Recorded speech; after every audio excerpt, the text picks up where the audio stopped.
2022 मध्ये युद्ध सुरू झाल्यापासून युक्रेनने काल रशियावर सर्वात मोठा ड्रोन हल्ला चढवलाय. रशियाने मात्र हे सर्व 45 ड्रोन यशस्वीरित्या पाडल्याचा दावा केलाय. राजधानी मॉस्को भोवती बांधलेल्या मजबूत संरक्षण यंत्रणेमुळे सर्व ड्रोन नष्ट करण्यात आले. युक्रेनने युद्धातील रशियाची क्षमता कमकुवत करण्याच्या प्रयत्नात अनेक तेल रिफायनरी आणि एअरफील्डला लक्ष्य केले. युक्रेनचे सैन्य रशियाच्या पश्चिम कुर्स्क भागात घुसण्याचा प्रयत्न करत असतानाच हा ड्रोन हल्ला करण्यात आलाय. ब्रह्मोस क्षेपणास्त्रावर काम करत असलेल्या निशांत प्रदीप अग्रवालच्या वैयक्तिक लॅपटॉपमध्ये बरीचशी गोपनीय माहिती आढळली होती. यातील एक फाईल ही ब्रह्मोससाठी रशियाकडून मिळणाऱ्या तंत्रज्ञानासंदर्भातील असून ती अतिमहत्वाची होती. ही माहिती शत्रूला मिळाली तर या माहितीच्या आधारावर शत्रू या क्षेपणास्त्राचे ट्रान्समिशन जाम करू शकतो. तसे झाल्यास क्षेपणास्त्र निरुपयोगी ठरण्याचा धोका संभवतो, असा युक्तिवाद सरकारतर्फे निशांत विरुद्ध करण्यात आलाय. पंतप्रधान नरेंद्र मोदी 2 देशांच्या दौऱ्यावर असून पोलंडची राजधानी वॉर्सा येथे त्यांचं आगमन झालंय. भारत आणि पोलंडमधील राजनैतिक संबंधांना 70 वर्षे पूर्ण होत असल्याच्या निमित्ताने पंतप्रधान पोलंडला गेले असून त्यांचा हा पहिलाच दौरा आहे.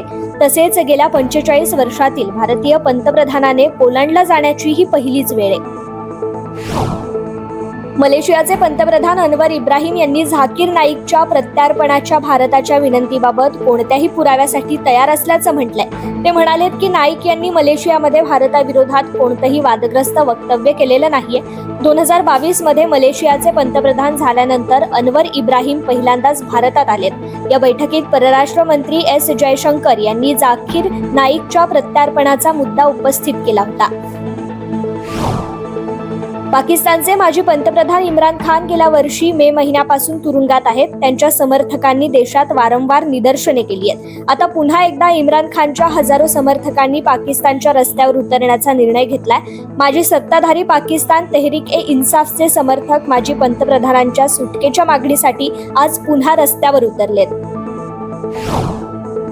बांगलादेशातील सध्याची स्थिती जवळपास सामान्य झालीये, मात्र अजूनही काही मोठी आव्हाने कायम आहेत, असं हंगामी सरकारमधील उच्चपदस्थ अधिकाऱ्याने म्हटलंय.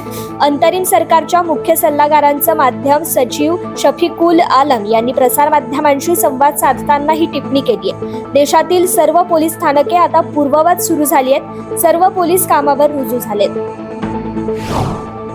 नेपाळमध्ये गेल्या 2 महिन्यांपासून सुरू असलेल्या संततधार पावसामुळे झालेल्या पूर आणि भूस्खलनाच्या विविध घटनांमध्ये आतापर्यंत किमान 200 जणांचा मृत्यू झालाय. नैसर्गिक आपत्तीमुळे काठमांडू खोऱ्यात 3, कोशी प्रांतात 27 आणि मधेश प्रांतात 8 जणांचा मृत्यू झालाय. आंध्र प्रदेशातील एका फार्मास्युटिकल कंपनीच्या प्लांटला लागलेल्या आगीत मृतांचा आकडा 15वर पोहोचलाय.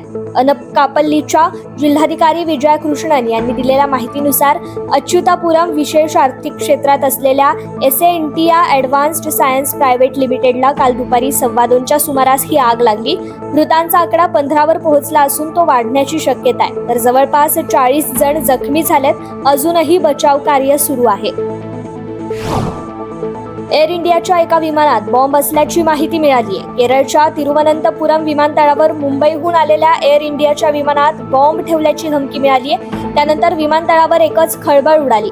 या धमकीनंतर तातडीने हाय अलर्ट घोषित करण्यात आलाय. एअर इंडियाचं विमान धमकी मिळाल्यानंतर सुरक्षित ठिकाणी उतरवण्यात आलं. सध्या हे विमान एका सुरक्षित जागी वेगळं ठेवण्यात आलंय. मी राजकारण सोडणार नाही. नवीन राजकीय पक्ष स्थापन करण्याचा प्रयत्न नेहमीच खुला आहे, असं झारखंडचे माजी मुख्यमंत्री चंपाई सोरेन यांनी स्पष्ट केलंय. सोरेन म्हणालेत की झारखंड मुक्ती मोर्चाच्या नेत्यांकडून अपमान सहन केल्यानंतर मी माझ्या योजनांवर ठाम आहे. आपण झारखंड मुक्ती मोर्चासाठी आपलं संपूर्ण आयुष्य समर्पित केल्याचा दावा सोरेन यांनी केलाय. मी राजकारण सोडणार नाही कारण मला माझ्या समर्थकांचे खूप प्रेम आणि पाठिंबा मिळालाय. मी नवीन पक्ष स्थापन करू शकतो, असं सोरेन यांनी सांगितलंय. इस्रोने चांद्रयान 3 मोहिमेच्या यशानंतर आता 2027 मध्ये चांद्रयान 4 मोहिमेचं नियोजन केलंय.